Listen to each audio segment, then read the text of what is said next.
We're going to go into just a snapshot of some of the local produce and farmers market scene. And we have our wonderful expert from Kona here, Marcy Montgomery. You need a mic, Marcy? I'll try it. Gotta get in there.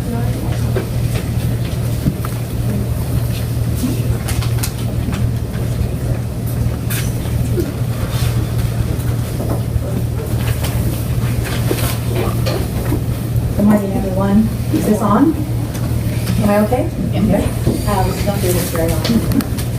I am a director of a nonprofit organization that runs a program called One Island Sustainable Living. We do a variety of different programs in the community. They're all education-based. Sustainability has been our theme, but as we took a sabbatical and lived in Kohala for a year, we realized our heart really is with the food system, so the majority of our work right now is focused on food system issues.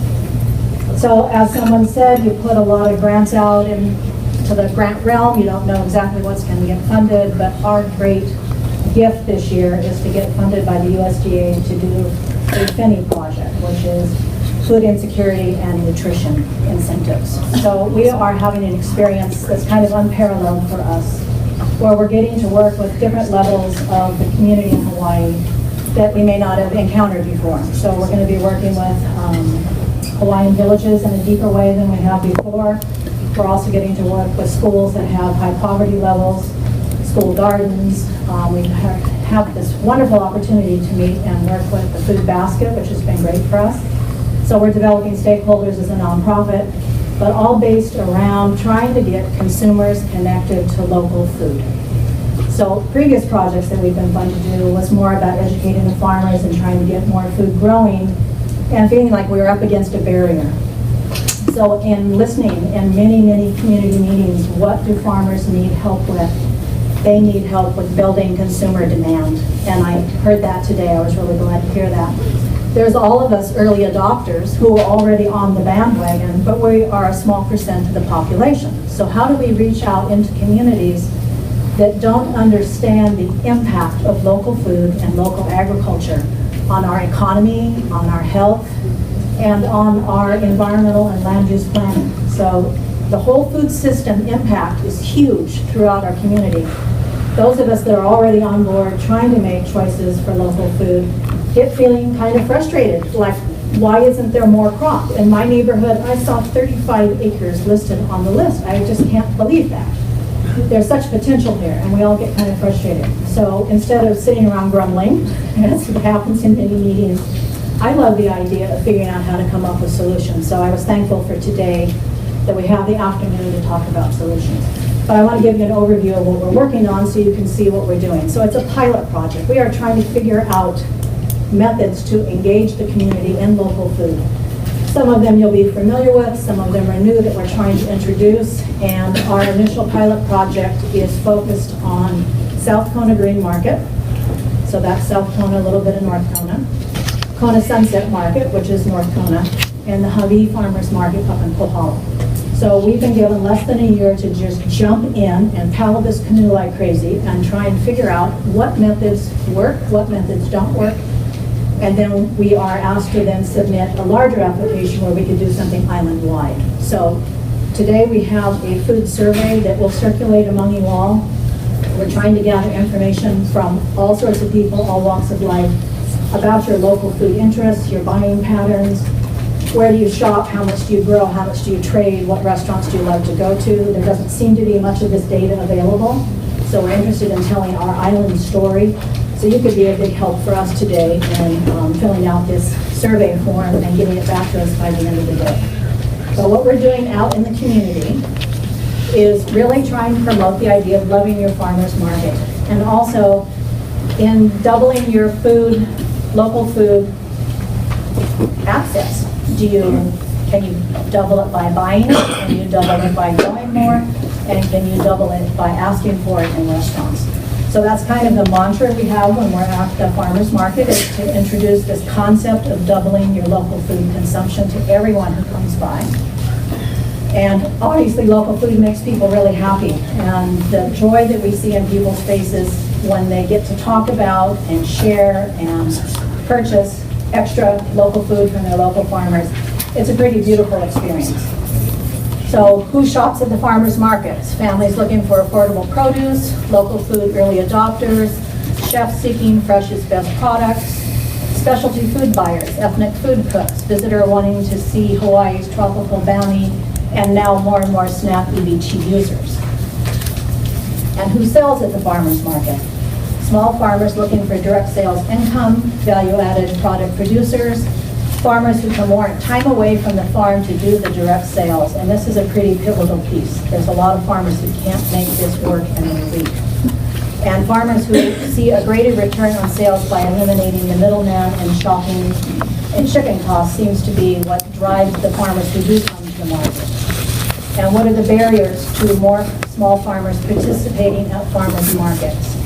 The consumer demand piece is a huge piece in the farmers market, as well as in the grocery stores and the local restaurants. The more we speak up and advocate, the more we vote with our local food dollars, we really are having an impact. The other thing that is a barrier for some small farmers is the risk of the unsold produce. So they do all the work, they package it all up, they come to the market, and then they're left with things that don't sell, which is the result of lack of consumer demand. But then what happens to that food? How does it get introduced into the food system? So we're trying to talk to farmers about, hey, how about selling it into the food basket for their CSA DeBox program? And we also work with Adaptations, who's also another CSA. So trying to find ways to assure the farmers that if they grow it and they harvest it and they bring it to market, it will find an audience. Another thing that we have experimented with and want to continue with is providing market managed booths to showcase and aggregate produce from small farms who have fluctuating availability and limited time. So when you're at a farmer's market booth like I am, I have a lot of farmers come by and say, well, I have bananas this week, but I won't have anything for a few weeks. It's not really worth my time to show up to the market. So I think as an island, we need to think creatively about giving many small farmers a way to sell at the farmer's market without having to be at a booth the entire day and without feeling obligated to be there every week. So there is a way through kind of maybe an informal co-op that we could accomplish that. And then again, the CSAs are a wonderful thing that seem to be growing. People are embracing that. And how do we increase consumer purchases at farmers markets? Farmers markets are effective community commons. And this is what we're noticing. The last 2 weekends we've had launch parties for our program where we have more than doubled the foot traffic at the farmers market. And you can't believe what a great party it is when twice as many people show up to celebrate local food. The energy and the good heart and the enthusiasm is really infectious. And we'd like to see all of our markets get more foot traffic.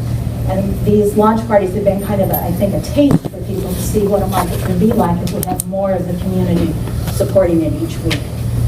And then hosting family-oriented events, local musicians, special chef, wellness, and farm-to-fork educational experiences is what we're going to be doing in our pilot in January through March.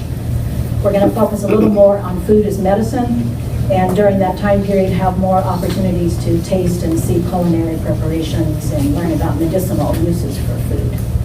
And then our project also is funded to take small groups out to farms to actually meet the farmers. So a lot of the farm to fork and farm tour experiences are aimed at tourists at $100 a ticket. This excludes this huge population that would be curious about experiencing a local farm, but are on a very limited budget. So with this kind of funding, we can at least start doing trials to see how we get that connection happening right on the farm, so that when they come to the market, they recognize the farmer and they're excited to buy the produce because they saw it growing. We're offering incentives, which is part of the Finney project, is to look at creative ways to have incentives to get people to use their SNAP EBT cards to purchase more produce. So we have drawings, and we had a keiki booth for the first time that was quite popular up in Hawaii last weekend. And we invite guest presenters to do different talks and presentations. But this SNAP EBT part is really what we're funded to manifest. And it's the only project happening right now in the state of Hawaii. So what we're doing that's different than our counterparts on the mainland from what we could hear in the teleconference is we're looking at the human behavior piece. A lot of the bigger projects are just handing out a piece of plastic like an ATM card that lets you get more food. We're thinking, okay, $60 goes really quick in food, and then it doesn't have a lasting impact. So when we think about the human behavior piece, we're thinking about choosing to buy local, having that value, being willing to pay 50 cents or $1 more because it's supporting your local economy. But also, how do you help people adopt food for nutritional benefit into their diet, where they understand the wellness piece, but also then the culinary piece seems to elude a lot of people. I was at a food pantry where somebody had donated an enormous wheelbarrow full of eggplant of different colors, and the seniors who were there didn't really know how to cook with it. So there was this gap, and this looks beautiful, but what do I do with it? So they were all really shy to take it home. It was free to them, but they didn't really know what to do with it. So we are talking about the culinary piece as well. And we're encouraging a wide range of local products to be presented to the public in new ways. So we're going on a bee hunt, which is going to be kind of a treasure hunt at the farmer's market where people look and learn about honey, about bees, about the wax and the body care and the different sweet and savory things that are all at the market already, but that use honey. And then that's in South Kona and North Kohala. There's a Beekeepers Association that's going to have their first showcase of their own products. And mushrooms are always a hit as well. And is Zach in the room? Okay, yes, he's a wonderful teacher. He's taught 2 times with us before on how to grow your own mushrooms. So we're going to have a workshop to help people figure out how they could actually be growing their own mushrooms. And then we're hosting special seasonal food and nutritional gatherings. And then potential results of growing the farmers markets is increased consumer demand, which then in turn encourages farmers to grow more local produce. And it ensures less financial risk to increase local crop plantings, which is something we hear repeatedly from farmers. I have 5 acres and I'm hesitant to put 5 more until you can assure me somebody's going to be there to buy it and I don't have to package it up and ship it to the mainland. So that consumer piece is really important. And we can raise the percent of local versus imported foods, of course, and we're reclaiming the local food system. And ultimately, by doing that, we keep small farms in family hands. And that is an important thing when we think out, generations ahead, what is our agricultural and natural landscape going to look like? Are there going to be small farms? So the Same Canoe Local Food Challenges focuses on buy it, grow it, and ask for it when dining out. That's just the 3 basic principles. They have been talked about before, but we're once again trying to bring it up to community consciousness. The grant is bringing over $100,000 in direct sales and services to Hawaii Island farmers, but it does it through a SNAP EBT incentive program. So they come and they enroll with us at the farmers market booth. We send them home with an envelope to collect produce receipts in. The USDA allows them to shop at any grocery store, any farmer's market, just as long as they have a receipt that shows that it was produce. It does not have to be local at that stage. It can be from anywhere. And that is the nutrition piece, where they're just trying to increase the use of fresh food. And then the incentive piece is they come back to us with the receipts, and they get 3 coupons. Each coupon has a $10 value, and they can go to farmers at the farmer's market, make the purchases, or they can use the coupons towards the 2 CSAs, DeBox or adaptations. So they can do that 2 times, and they can get a total of $60 in free food coupons, and this is where that smile happens. It is really wonderful to see people feel rewarded and acknowledged for embracing local food as consumers. But then it is adorable. The farmers are all excited. I got one. I mean, there's this sense that we're doing this as a community to increase appreciation and support for local food in a material way. So we've moved beyond, wouldn't it be nice if, to actually helping it happen, which puts a smile on my face. So we have great stakeholders, the food basket adaptations, one of the chapters of the Farmers Union, the Green Market, the Kona Sunset Market, Hawaii Farmers Market, and also the local school gardens are getting involved in the program too.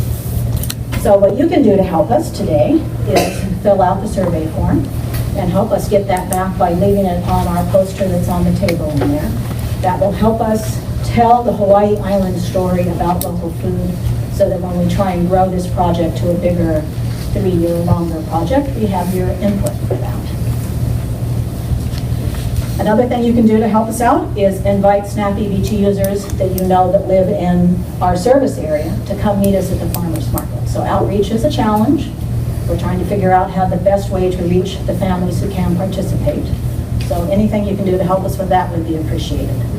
And then we're connecting with families through the school gardens. So we're planning on doing a variety of film and workshop and local food experiences for families where the nutrition piece is built into that.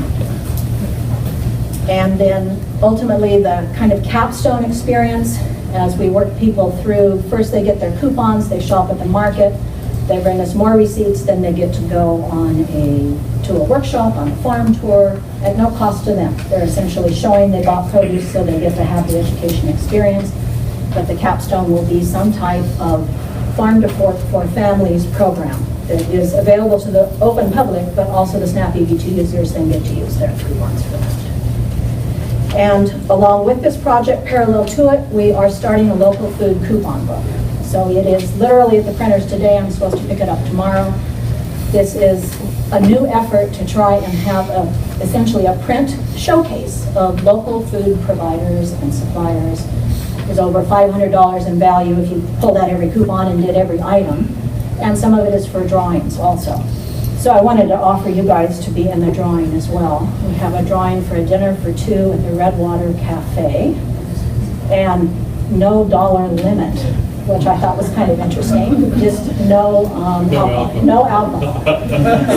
So if you're a winner, you get a lot. So we will put all of your survey forms into the drawing when the time comes to do that piece. So again, know your farmer, love your farmers markets and your local food providers, because we as consumers are the wave. We're the force that's going to change production, distribution, health, nutrition, wellness, and happy times as families. Several people have said they like the sharing of food is what's so beautiful. So thank you for hearing our story.